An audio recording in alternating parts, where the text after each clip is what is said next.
Good morning, my love. It's nice meeting you. Hi. Main ka na lang.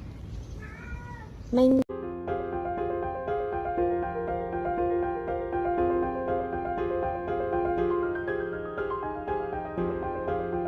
Hello at welcome back sa aking channel. Judy Ann Santos napatakbo dahil sa anak ni Iza Calzado na si Baby Dea.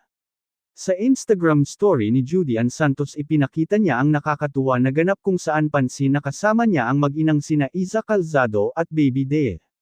Saad nga ni Juday, at nakapiling ka na rin namin sa wakas, Dea, ang aming apo. Pansin pa nga na ang bilis ni Dea kaya naman hinabol niya ito. Makikita pa nga sa isang video na karga-karga ni Iza ang anak na naglalakad dahil nga nakalimutan nila ang stroller ni Dea. Narito at ating panoorin ang cute na video ni Baby Dea, pero bago yan maaari po kayong mag-subscribe para laging updated sa iba pang kaganapan. Good morning, my love. It's nice meeting you. Hi. Main ka na lang. Main ka na lang. Oop, what's that?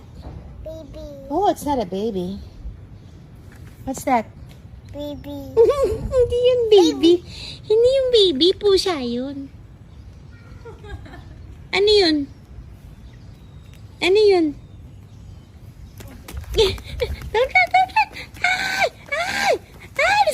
Ladies and gentlemen, meron po akong kasamang mag-walking.